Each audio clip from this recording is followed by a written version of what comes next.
Elon Musk, en una nota muy interesante que hizo junto a Bill Gates y un reportero chino, diciendo, si lo controlas como se controla una planta nuclear, va a ser positivo. Si se te va de las manos, puede ser extremadamente catastrófico. ¿Qué sería algo extremadamente catastrófico en la inteligencia artificial?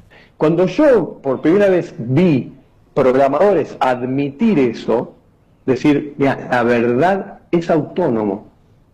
No te podría decir de qué manera tomó la decisión. Eso para mí fue revelador porque Sí, fue algo que me parece responde un poco a tu pregunta, que es... Totalmente. Y claro, cuando ya no puedas decir cuál es la voluntad de la máquina. Cuando la máquina decida Se sola. te puede ir de las manos, decir, o sea, Se puede ir de las manos. Uno de los temas que está pisando fuerte en la Argentina, pero a nivel mundial, a nivel global, es el tema de la inteligencia artificial.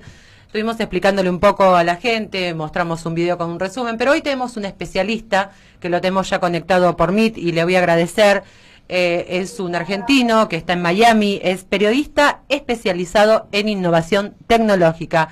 Buenas noches acá desde Argentina, buenas tardes allá desde Miami, Mauro Berchi, Janina Granda, Elías Bravo y el equipo de Mirada Nacional te saluda. ¿Cómo andás? ¿Cómo están? Bueno, muy bien, muchas gracias. Buenas noches a ustedes, efectivamente, y acá en realidad anocheciendo, sí, en lo que sería una tardecita ya el sol se escondió. Sí. ¿Cómo está el tiempo allá en Miami? Porque acá hace mucho calor. Bueno, obviamente que este es el momento de lo que sería un invierno, pero bueno, alrededor de 20 y algo de grados. Eso es el invierno de Miami, digamos. Claro, pesadito. Con lo cual para nosotros está bueno. Sí, es una suerte de primavera. En nuestro registro sería como estar en primavera, digamos. Tal cual. Mauro, bueno, como dije recién que vos eso ya lo escuchaste, nosotros hablamos de un tema que está resonando muchísimo a modo mundial o global, pero también acá en la Argentina. El tema de la inteligencia artificial. Explicarle a nuestro público qué es la inteligencia artificial, para arrancar, ¿no? Bueno, la verdad que la inteligencia artificial es la capacidad que tienen las máquinas podríamos decir, en principio de aprender, porque el proceso, si querés, que humanamente es cognitivo, por el cual podemos hablar de alguna suerte de incorporación simbólica o de proceso simbólico, etcétera, con ciertos programas, con cierto software, con algoritmos, Sí. es decir, cantidad de instrucciones que dan la oportunidad a un sistema informático de obtener información de algún lugar, procesarla y de ahí sacar alguna suerte de conclusión y evolucionar, es decir, cuanto más información, lo que fuere, y más procesamiento y más complejidad, entonces de pronto mejores decisiones toma. Bueno, a eso se llama habitualmente inteligencia artificial. Tiene muchísimas aristas, muchos aspectos, no es todo lo mismo. De pronto en el derecho o la justicia se utilizan ciertos tipos de automatización que no es, por decir, lo que utiliza un coche autónomo, ¿ok? Digamos, ambos tienen inteligencia artificial, un software que resuelve algunas cosas y un coche que se maneja solo, o el GPS que te lleva de un lugar a otro en el celular, o el predictivo del correo electrónico. Son inteligencias artificiales, pero tienen distintas maneras, pero en todo caso cualquier software capaz de aprender y decidir de algún modo y en algún grado con cierta autonomía, tiene, podríamos decir, inteligencia artificial. Mauro, vos, yo le contaba a los chicos, pero me gustaría que le cuentes vos en primera persona y a la gente que nos escucha, que en Sudamérica se está usando lo que es la inteligencia artificial para el derecho. Sin duda, sí, claro, en el derecho... Que hay gente que no lo sabe esto, sí, yo me lo enteré hablando con Mauro la semana pasada, por eso me gustaría que se los cuentes. Lo que pasa es que cuando pensás en términos de procesamiento de información, el derecho es una área muy propicia porque en general en el mundo analógico, pensemos una maquinaria como podría ser una institución judicial, digamos un juzgado cualquiera y que te haya tocado ir quizá a un tribunal de faltas porque por una multa del auto o una sucesión o cualquier cosa sencilla. Habitualmente, tributario, ¿no? Hay áreas dentro del derecho que son sobre todo muy especialmente beneficiosas. Se beneficia, quiero decir, de esto. Lo que hacen los abogados o lo que hace toda la maquinaria esa burocrática es procesar la información, pero el procesamiento es un procesamiento simple. Esa burocracia es eso que uno dice, bueno, cortó y pegó de un Word y así sacó otra sentencia u otro armó un expediente y atrás armó otro y atrás armó otro, y cuando quienes desarrollan software, por ejemplo, para la justicia, comienzan a trabajar para armar un sistema automatizado que después termina siendo algo así como, mirá, voy a citar el caso quizá más famoso, Prometea, sistema que se utiliza en la Ciudad Autónoma de Buenos Aires y demás. Bueno, ¿cómo hace? Bueno, mirá, lo que pasa es que tomamos los últimos 6.000 expedientes que tramitamos, y observamos que hay patrones que se repiten.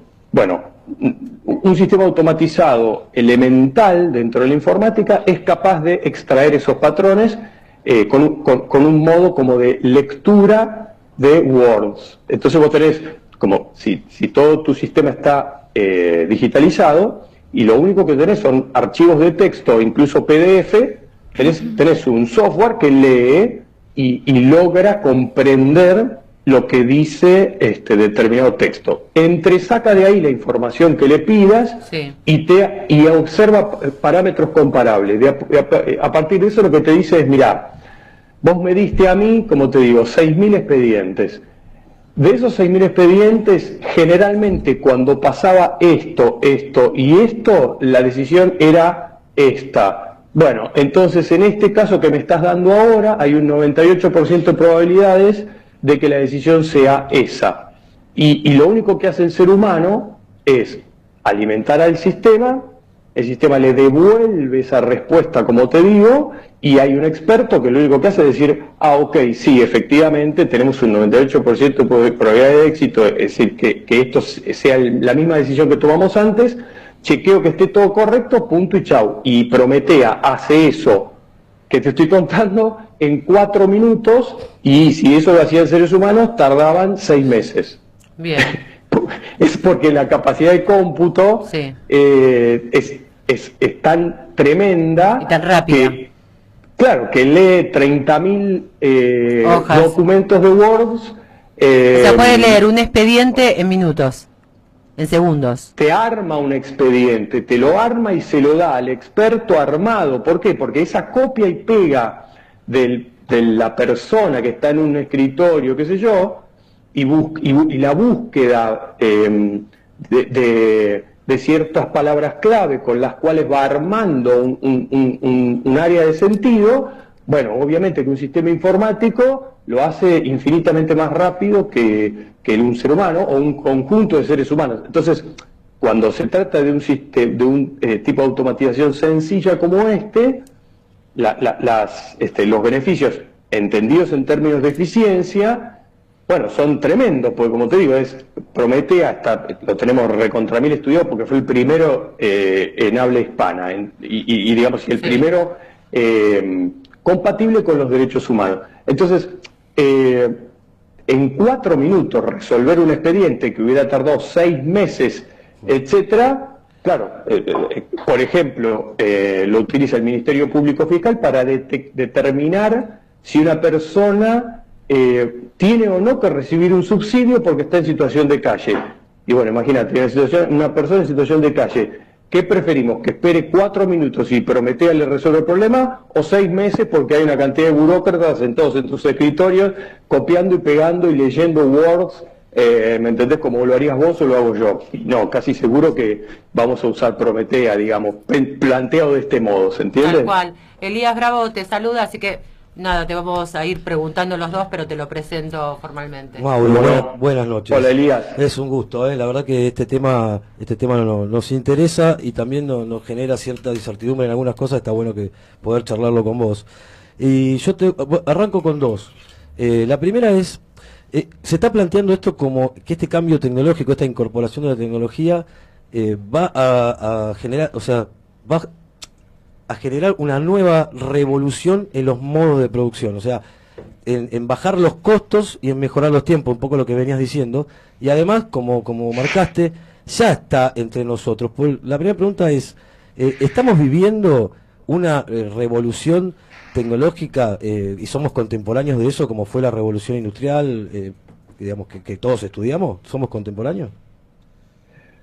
Bueno, yo creo que sí, y si bien obviamente que les agradezco que tomen en cuenta mi mirada, las personas, por ejemplo, dentro del Laboratorio de Innovación e Inteligencia Artificial de la UBA, dentro del cual yo colaboro, digamos, que verdaderamente son expertos desde el punto de vista que se meten con la arquitectura del software, con las capacidades y el alcance de la inteligencia artificial, y eso efectivamente están diciendo a todas luces que esto es un salto tecnológico.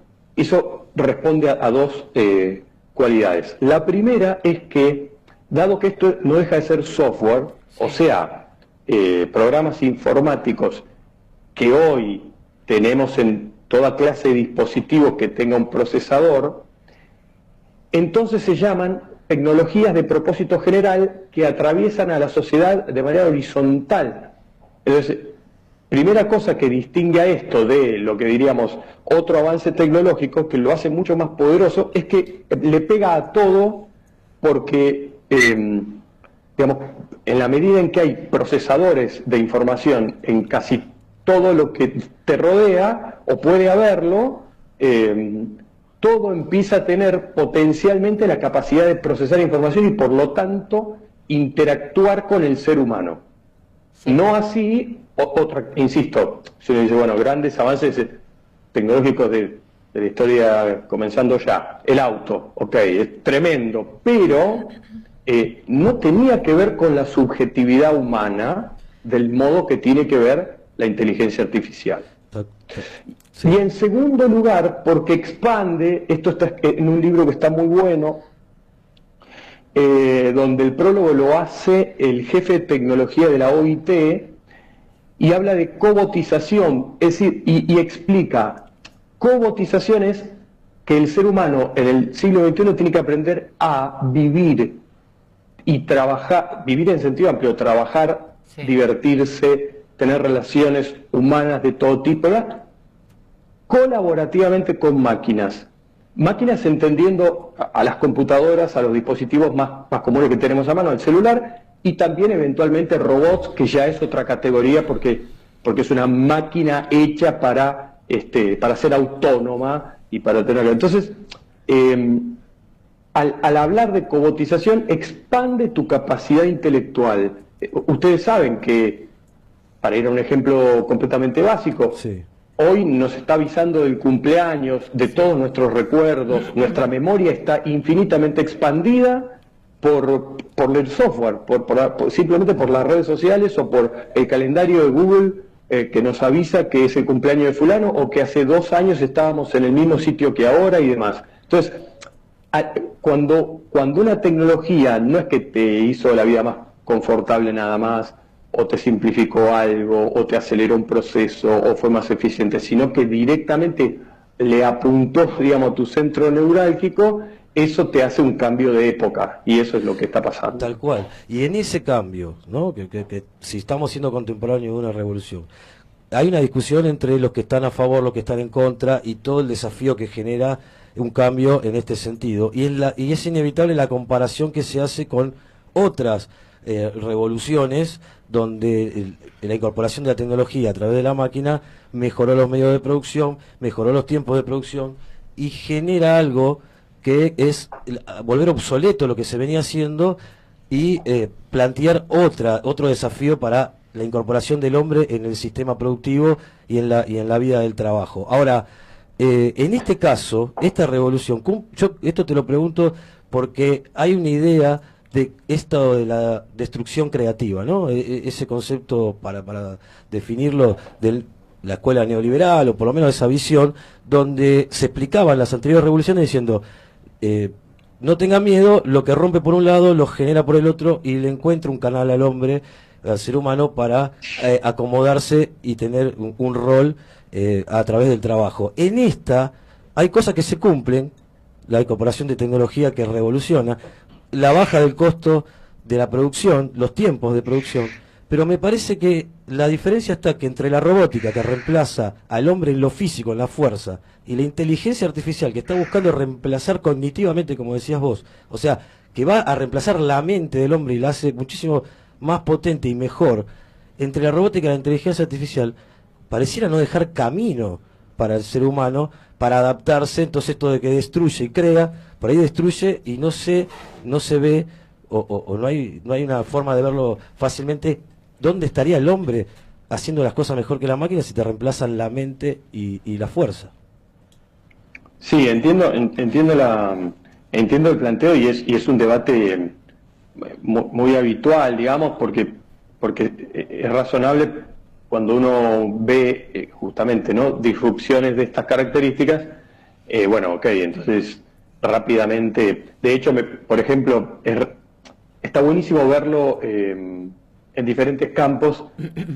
Entonces a mí me gusta, yo lo voy trabajando, lo voy investigando y voy buscando a veces lugares a propósito, ¿no?, donde digo algo así como, bueno, es más, les cuento, en un momento, hace no tanto, entrevisté a Pergolini para Perfil. Sí. Pergolini es un entusiasta de la tecnología, obviamente, y siempre está innovando, ¿no? Entonces, y le gusta la música, y a mí también, y yo soy músico, toco. Entonces en algún momento digo, mirá, en el arte es poco probable, es como que tenemos más chance de ganarle la batalla siempre que prevalezca lo humano, etcétera, etcétera, porque está el toque, el alma de un artista, ¿no? Es la sensibilidad imposible de reemplazar, y etcétera. Entonces la ejecución de un instrumento por parte de un músico, un ser humano, es imposible de imitar o que te salga bien. Bueno. Efectivamente me cita 2 o 3 ejemplos en los cuales ya ha ocurrido que inteligencia artificial compuso piezas complejas, piezas de música clásica, y luego le dieron esas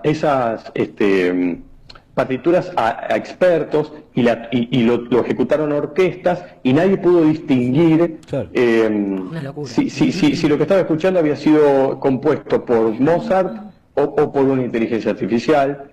Ese es el famoso test de Turing, que es siempre la forma en que nosotros de algún modo testeamos lo que tenemos delante, que es, ok, si te hace el truco de manera tal que te engaña, listo, digamos, tiene el nivel de un ser humano, ¿no? Entonces, uno dice, bueno, pero si hasta a los artistas podría reemplazar, porque puede escribir cuentos, y no sé, a mí me encantaría decir, todo el tiempo voy a decir, sí, ok, escribe cuentos, pero no lo escribe como Edgar Allan Poe, ni como Borges, ni como Cortázar, ni qué sé yo. O sea, sí, viste, como defendamos. El punto para mí es que hay partes en las que, si nos ponemos a mirar para atrás, por ahí esto nos sirve para darnos cuenta de que de pronto quien escribía cuentos, vamos a decir, sin la magia que tenía alguno de los que nombré, y tantos otros, por ahí sí una inteligencia artificial escribe un relato de 5 carillas y qué sé yo, y lo empata, ¿no? Y decís, uy, reemplazó, y claro, esto es infinitamente más barato, sí, qué sé yo, y produce en serie, y yo qué sé, y bueno, ok.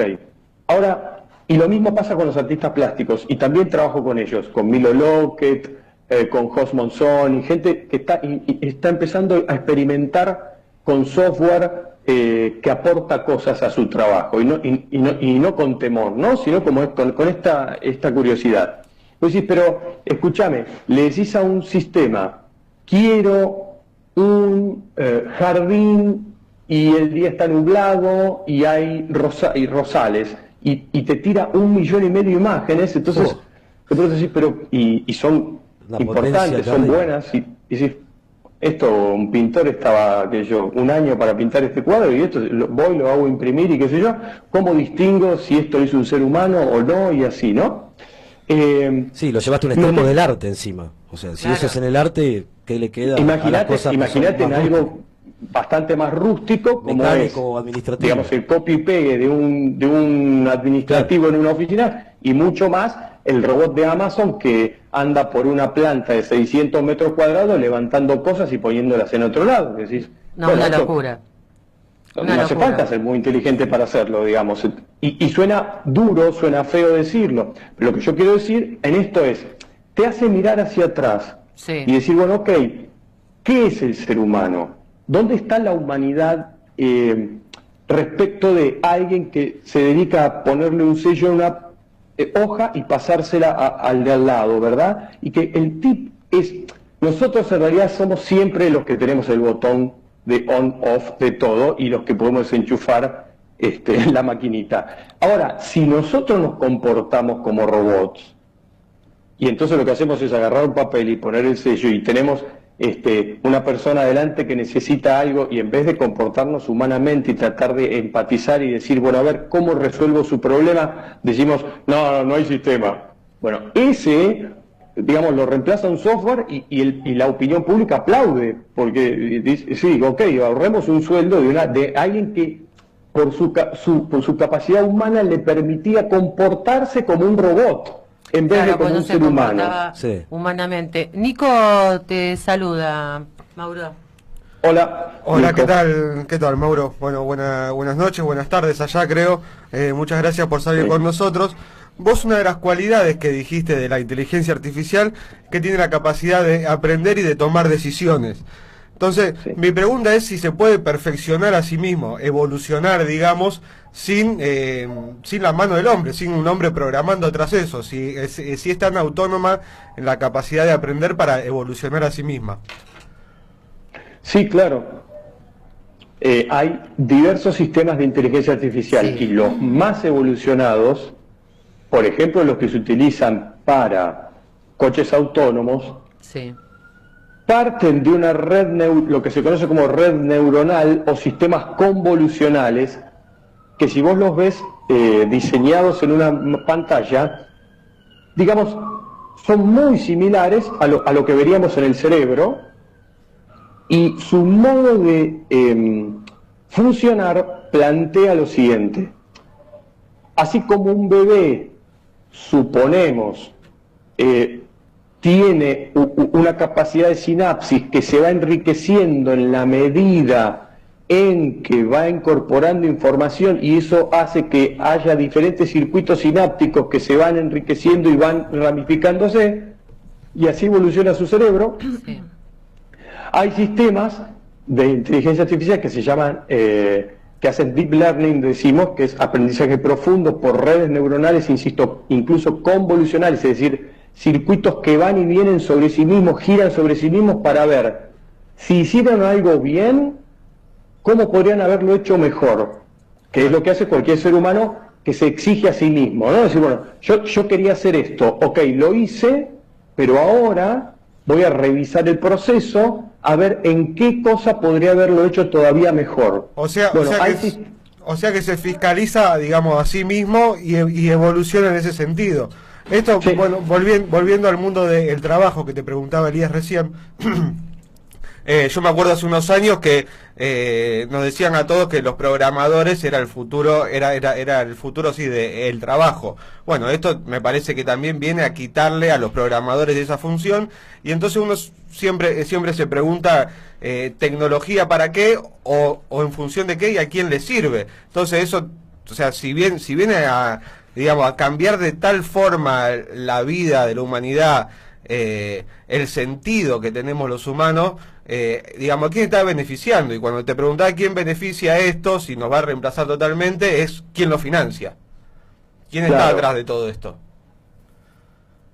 Bueno, a ver, en principio yo no pensaría nunca que, digamos, hay una respuesta única a esa pregunta, porque no parece haber, viste, como una organización de todo lo que se va haciendo, aunque desde luego podemos identificar 4, 5, X cantidad de jugadores muy grandes, eso está claro. Entonces, ¿quién financia? Bueno, la verdad es que en el desarrollo en serio de la inteligencia artificial, los actores, geopolíticamente hablando, son dos: Estados Unidos y China. Claro. Y punto. En conflicto hoy, ¿no? O sea, Claro. En conflicto hoy desde siempre, quiero decir, más allá de que después hagan negocios, ¿no? Por separado, porque ninguno de los dos come vidrio. Entonces, cuando les conviene hacer negocios, los hacen.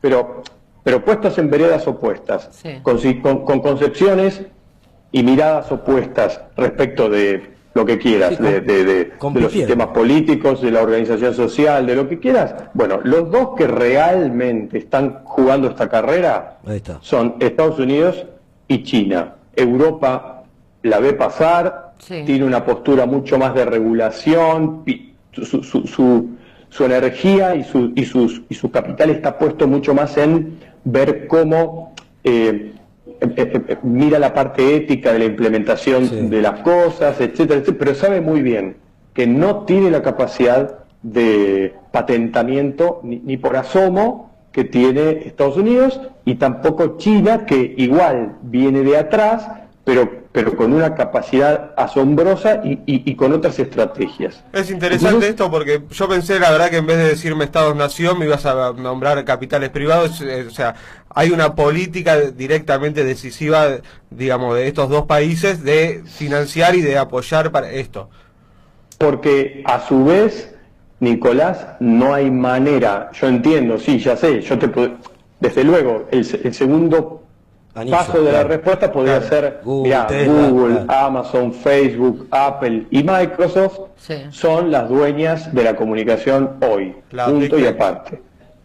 En Occidente, ¿verdad? Pero Sí. después tenés todo el mundo aparte, y con 1.600 millones de personas, China es un mundo en sí mismo, digamos, ¿no? Y tiene su propio WhatsApp, su propio Amazon, su propio todo, y muchas veces son superiores en términos de capacidad de cómputo, te bajan el costo del chip. Bueno, o sea, pero digo, yo entiendo que yo podría decir eso, etcétera, pero la verdad es que cuando uno levanta un poquito la vista, no hay manera de que existan las GAFAM, o sea, las siglas de las empresas que mencioné hace un rato, Sí. ni las grandotas chinas, que son iguales, Sí. Alibaba, Alipay, Sí. WeChat, Tencent, que es la dueña de TikTok, etcétera, Huawei. Baidu. No hay manera de que existan ni un grupo ni el otro si atrás no hay decisión política. Bien. Ahora, Mauro, No hay manera, porque son monstruos con una capacidad de inversión, de desarrollo, etcétera, que siempre necesitan un brazo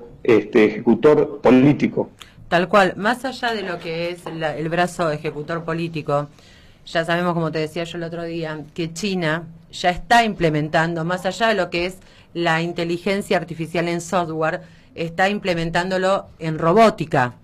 ¿En qué puestos, o qué puestos han desaparecido dentro de lo que vos tenés conocimiento en China, que cambiaron la mano humana por la robótica, por los brazos robóticos? Mira, hay un par que son muy conocidos, que los encontrás en YouTube en un segundo, y que es espectacular por un lado y desde luego... Triste por el otro. Sí, o por lo menos digo apabullante, ¿viste? Sí. Cualquier cajero, cobrar, el acto de cobrar, Ya no hay de más, recibir, ya no hay más cajeros humanos como acá en Argentina. cajero. No hay más cajeros.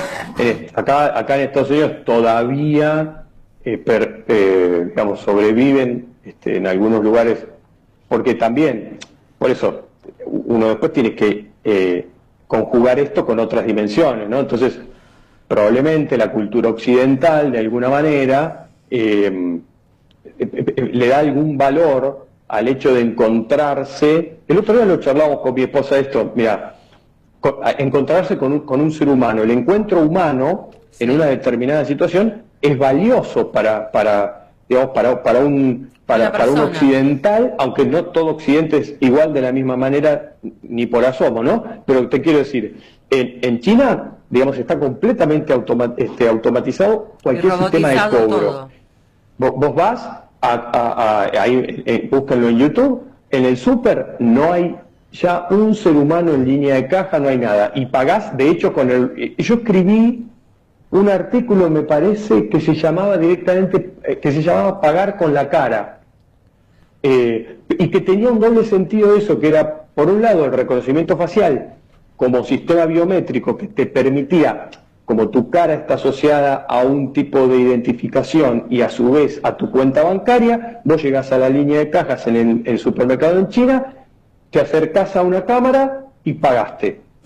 Y seguís de largo. O sea, hoy vos vas a un supermercado en China y no tenés, no solamente no tenés cajeros, tampoco me imagino que la parte humana, de repositores y todas esas cosas tampoco debes tener. Sospecho que no, porque eso todavía es más elemental. Digo, una máquina programada que donde detecta que falta un paquete de sal, lo pone.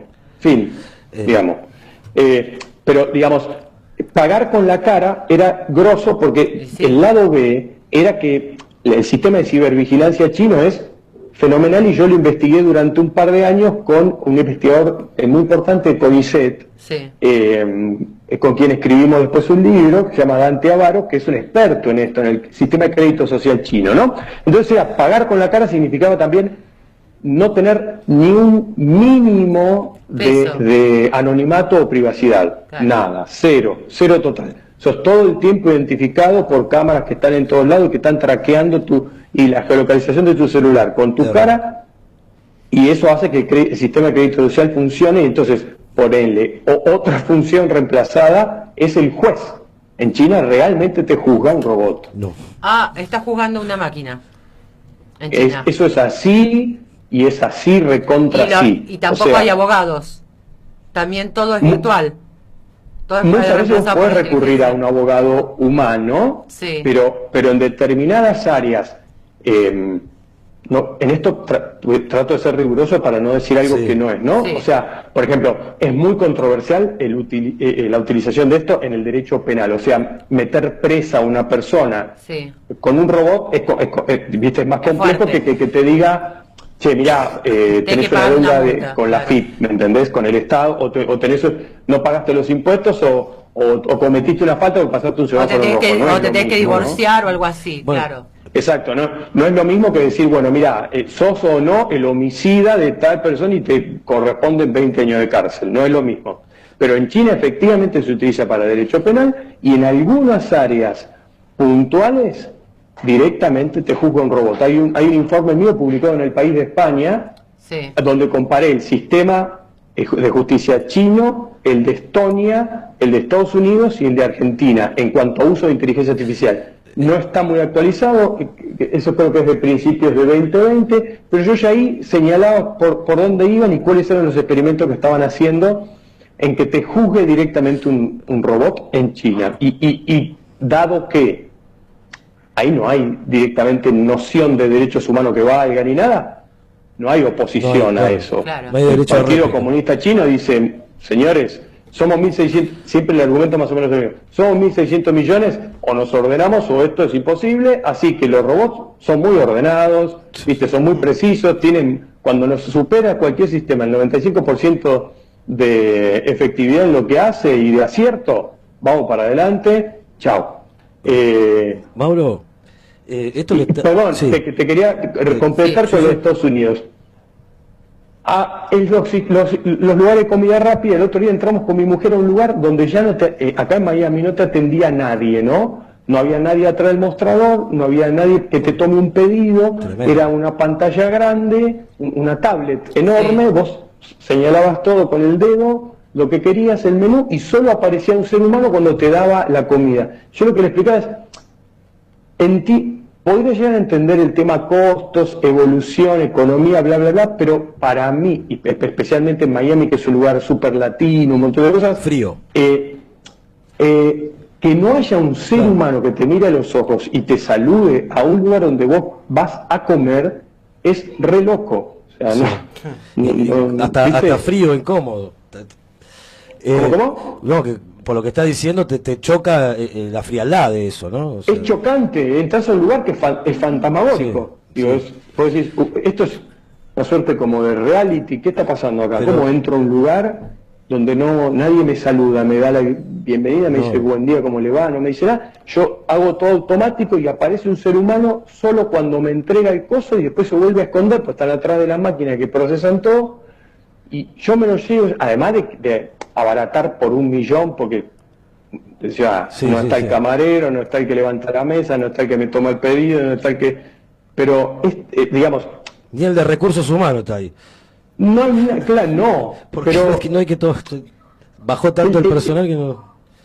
Claro, el punto es que me parece que en algún lugar después, yo no sé efectivamente si... Sí, vos yo decís no puedo que cuando se. yo no sé cuando- para dónde va. Cuando se pone extremo, capaz pero que no está funciona. claro que medio que el viento sopla para ese lado. Vos podés hacerlo soplar un poco más débil, puede ser Claro. más mesurado. Sí, sí. Por eso, de pronto desde Latinoamérica o cosas que de verdad Inevitable, no estamos decís vos. sentados en la mesa, no estamos sentados en la mesa ni a palos. Podemos conversar sobre estos temas y decir, che, bueno, espera, ¿cómo vamos a hacer o a quién le vamos a comprar la tecnología? Si a China o a Estados Unidos Sí. o qué, o vamos a intentar desarrollar, pero la verdad que estamos lejos de la capacidad que tienen ellos y las cosas van evolucionando. Lo que yo sí creo es que me parece raro que de pensar de acá, viste, un futuro distópico en el que vos decís, bueno, ok, los restaurantes con camarera o camarero que se acerca y te saluda y te sentás y te sirve y te levanta atrás, van a ser para un 10% de la población en el mundo y todo lo demás es todo automático y vos comés comida chatarra, viste, esa Sí, sí. Ready Player One, Total. esas películas en Sí. las que viste que decís, chao, el futuro es un apocalipsis Sí. horrible. No sé si es así, no lo sé, pero... Bueno, esto está planteando todos estos debates. Es larguísimo y súper interesante porque se van al plano moral, filosófico, cultural también. No es solamente una cuestión de económica. Pero te llevo a esta porque me quedó la duda y realmente, digamos, quiero ver si vos en esto lo tratan o lo analizan. Elon Musk, en una nota muy interesante que hizo junto a Bill Gates y un reportero chino, dio este concepto, dijo que la inteligencia artificial es, digamos, primero inevitable, como decís vos, es algo que va a venir, pero hay que tener mucho cuidado en el sentido de cómo se controla, y la comparó con la energía nuclear. Dice, vos una planta nuclear, podés abastecer a un pueblo de energía para calentarlo o para, digamos, para que enfríen sus cosas, o sea, para dotarlo de energía, o lo podés romper, digamos, destruir si tenés una fusión nuclear y si tenés un Chernobyl, por ejemplo, ¿no?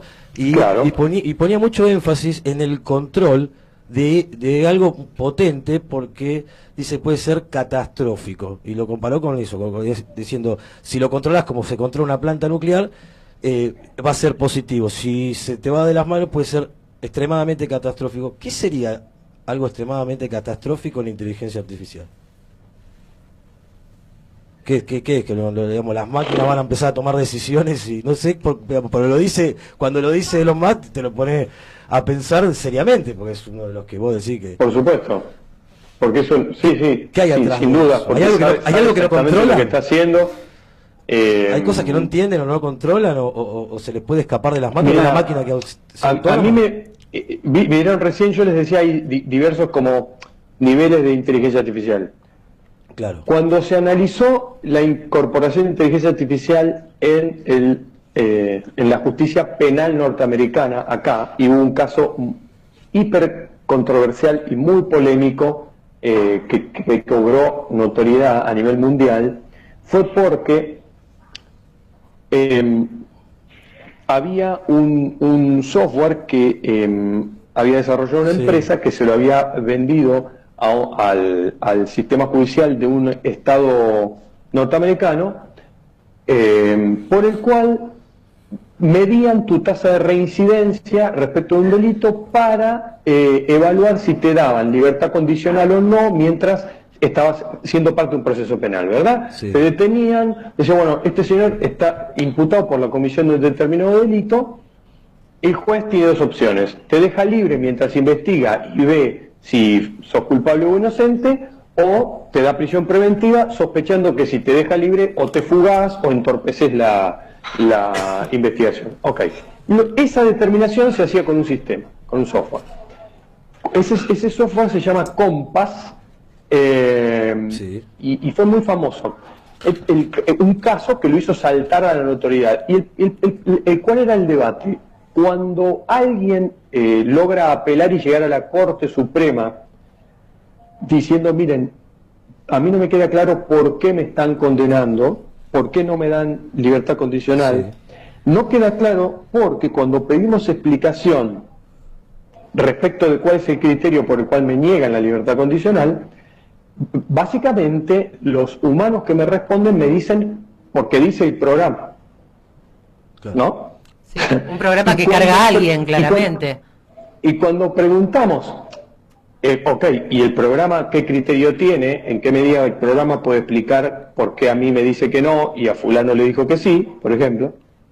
Como el sistema es un sistema de software propietario, que es lo que llamamos cuando tiene una licencia Sí. y es privada, ¿no? Y tenés que pagar para usarlo, los programadores y los ingenieros detrás de ese sistema admitieron en algún momento que no podían terminar de explicar cómo el sistema estaba tomando decisiones. Claro. Ahí. Claro, Porque ahí hay un la problema. red neuronal, como les expliqué hace un rato, tenía un sistema de funcionamiento que nosotros llamamos caja negra, que es, mirá, yo le doy acá un input de información y obtengo acá un resultado, pero ¿qué pasó en el medio? No puedo asegurarlo, no estoy en condiciones de explicarlo. Cuando yo por primera vez vi programadores admitir eso, decir, mira, la verdad es autónomo, no te podría decir de qué manera tomó la decisión, eso para mí fue revelador porque Sí, fue algo que me parece responde un poco a tu pregunta, que es, Totalmente. y claro, cuando ya no puedas decir cuál es la voluntad de la máquina. Cuando la Eh, máquina ¿cómo decida Se te sola. puede ir de las manos, decir, o sea, Se puede ir de las manos, en este- se puede ir de las manos. Y entonces, Si en este la pregunta caso- es, ¿se puede ir de las manos? Sí, se puede ir de las manos. Ellos lo saben. Con los coches autónomos pasa, ¿entendés? Sí. Se puede ir de las Sí. manos porque, por un lado, yo te puedo dar todos los argumentos por los cuales está, digamos, suena recontra razonable, digamos, que bajas el nivel de accidentes si no hubiera ningún conductor humano arriba de los autos. Hay 1000 estudios y hay explicaciones que suenan razonables, pero por otro lado, cuando vos sabes que tenés cajas negras, o sea que vos no podés hacer lo que se llama trazabilidad perfecta del proceso, Claro. para decir, bueno, mira, la máquina hizo esto porque los pasos fueron los siguientes, bla, bla, bla, bla, bla. Sí. O en su capacidad de aprender qué información tomó, ella misma decidió la información que toma, sí. ¿Y con qué criterio? Claro. No te podría decir. Bueno, ahí es cuando decís, no, espera, acá siempre tiene que haber un sistema de control, el control tiene que ser humano, la máquina tiene que ser transparente, los procesos tienen que ser explicables, no puede ser que pongamos una máquina que nos pone en riesgo o que toca fibras delicadas de la sociedad y no podamos explicar lo que está haciendo. Se me viene... O En sea, Occidente hoy no. por hoy, o sea, Mauro, hoy por hoy, las máquinas con esta inteligencia artificial, como vos decís, tienen una caja negra donde tienen una posibilidad importante de fallo que no es explicable. O sea, que no estaría 100% preparada para sustituir 100% al humano. No. Fallo o acierto, lo que yo quiero decir es Autonomía, su forma de autonomía, procesar claro. escapa a la explicación humana. La empresa que desarrolla el software, no, digamos, como lo plantea con esta potencialidad, que es que aprenda y que aprenda, vamos a decir, con cierto grado de autonomía y libertad, Sí. después no es capaz de rendir cuentas sobre lo que la máquina hace. Y como todo nuestro sistema jurídico está sentado sobre la idea de responsabilidad, cuando la máquina toma una decisión, acierte o falle, y vos querés ir a alguien de carne y hueso que te diga, bueno, mirá, está funcionando así, si el propio programador te dice, mira, la verdad yo lo armé como para que camine solo, digamos, se te cae el sistema que conocemos, la sociedad que tenemos armada, porque entonces no hay responsable. Claro. No hay responsable de las cosas. Son las variables que toma y que más pondera no se saben en ese proceso. Se me vienen un montón de películas de ciencia ficción a la cabeza, ¿no? Claro, o sea, es más, hay un libro que está a punto de salir ahora que se llama Ciudades y Metaverso por el Ateneo, que lo escribimos con Lucía Bellocchio, en el cual yo escribí una serie de cuentos un poco jugando con las tecnologías que ya existen, y en algún punto empiezan a pasar cosas así como de, mirá, si yo tengo unas gafas de realidad aumentada y vos también, pero nuestros sistemas no son compatibles, como pasa ahora entre Android y Apple, puede ser que estemos viendo cosas que no están en el mundo, simplemente porque tenemos un problema de software. Tal cual. Vamos a ir redondeando, pues se me va el programa, Mauro. Elías, última, porque esto da para poder estar hasta las 11 de la noche, pero me levantan del aire. No, por eso, entonces si estamos con tiempo, la verdad, Mauro, esto es genial porque me parece un debate para adelante, y que no, como decías vos, acá en Latinoamérica no solamente no estamos en acceso a la tecnología, no estamos discutiendo los impactos, ¿no? Porque esto va a impactar quieras o no, porque por más que te quieras proteger, ¿no? Un país se quiere proteger porque por una cuestión ideológica, dice, nosotros no lo incorporamos porque queremos tener a la gente trabajando, pero sabemos que vivimos de la comercialización con el mundo. Si esto lo implementa con el que competís, automáticamente te quedaste afuera y eso va a impactar quieras o no. O sea, como decías vos, que esto es inevitable. Termino así. ¿Hay una línea de acción a dónde llegar con el desarrollo de la inteligencia artificial? ¿Se plantea en un mundo de acá a 50 años cómo sería? ¿Hay algo de eso o va saliendo como, digamos, así medio caótico? Sí, a ver, hay todo el tiempo en todo el mundo gente estudiando eso y tratando de trazar perspectivas, ¿no? Como les decía antes, de pronto Estados Unidos tiene, o por lo menos lo que deja saber, 2 o 3 ideas de para dónde ir, que digamos, tiene que ver siempre más con el desarrollo de un capitalismo en el que digamos, efectivamente reabsorba el mercado aquellos puestos que van quedando y entenderlo en este marco como de una sustitución permanente del trabajo humano por la máquina, pero al mismo tiempo el hombre y la máquina interactuando más que nunca para crear valor y un montón de cosas, y haciendo una sociedad, si se quiere, como que vaya con impulso para adelante. Europa trabaja mucho la idea de la ética y de la inteligencia artificial. Si usted busca, van a encontrar muchísimo escrito por la Unión Europea, y la Comisión Parlamentaria en el Parlamento Europeo vinculada con inteligencia artificial publica muchas cosas, más desde ese lugar. De pronto la capacidad de recolectar información, bueno, quién la recolecta, dónde se almacena, quién tiene acceso, se está trabajando mucho en la cuestión datos, ¿no? Porque es por esta famosa frase que los datos son el petróleo del siglo XXI, y efectivamente lo son. ¿Y el control social? Para mí lo más complejo, porque es muy difícil acceder a la información de ellos, a de verdad cuál es su interés, qué es lo que quieren, es la parte china, digamos, porque no es muy cerrado. ¿Cuál es su plan? Yo sé, y hemos publicado 2 o 3 cosas que tienen que ver con el desarrollo de inteligencia artificial por parte de China, pero es mucho más difícil conocer sus verdaderos planes y entonces trazar una perspectiva. Yo creo que nadie está en condiciones de hablar de 30 años, creo que dijiste 30 años, 20 años, todos los análisis que se hacen y que se publican por los lugares más prestigiosos del mundo no miran a más allá de 5 o 10. La Agenda 2030 es una agenda más ligada con el cuidado del medio ambiente, con cierta cosa como de equilibrio, si se quiere, o compensación, con la idea de un ingreso básico universal, pero la inteligencia artificial, si me pedís 10 años, te digo, para esto es una eternidad, ¿no? Sí, no está la foto de a dónde vamos. Claro. No está la foto No, donde vamos.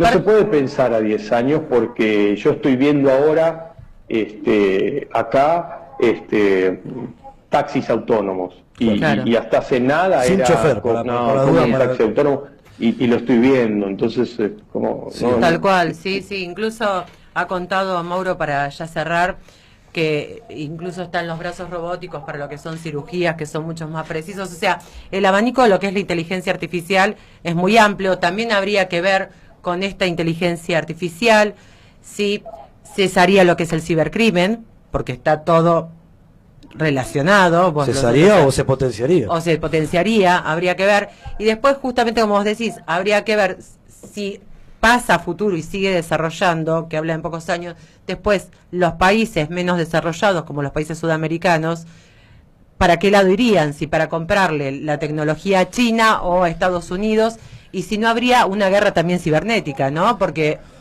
podría llegar a pasar también eso.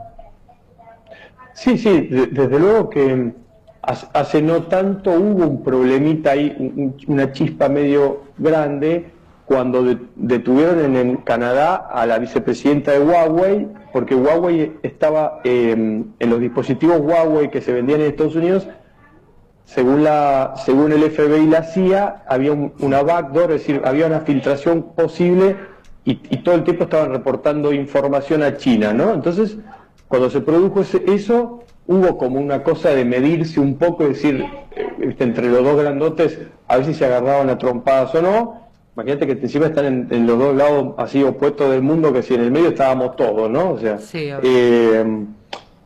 no salieron de ahí, pero sí todo el tiempo, si un auto norteamericano quiere incorporar un software, ustedes saben que los autos son todos acá automáticos y tienen una computadora, tienen un software lo más inteligente posible. Y si el software es chino, y gracia no les causa, Claro. digamos. Tal cual. Pero al mismo tiempo está el mercado, que de verdad no es que lo manejen 100%. Entonces, si mañana una compañía norteamericana incorpora ese software, porque la verdad que le sale más barato y es mejor que el que desarrolló Amazon o el que desarrolló Elon Musk, se lo compran. Y eso les genera un problema, porque los tipos ideológicamente están en veredas opuestas, porque tienen cuestiones políticas, y todo eso es medio incierto, no hay. Totalmente. Por eso les dije al inicio, no es que, viste, hay 5 tipos que se sientan alrededor de una mesa y definen. No hay comando, lamentablemente o no, más caótico que eso, Claro. digamos. Claro, totalmente. Mauro, clarísimo, y obviamente vamos a seguir hablando porque este tema va a seguir avanzando continuamente. Así que te agradezco muchísimo el tiempo que te tomaste un viernes a la tarde-noche para dialogar con nosotros en Mirada Nacional. Todo bien. Gracias. Muchas gracias a ustedes.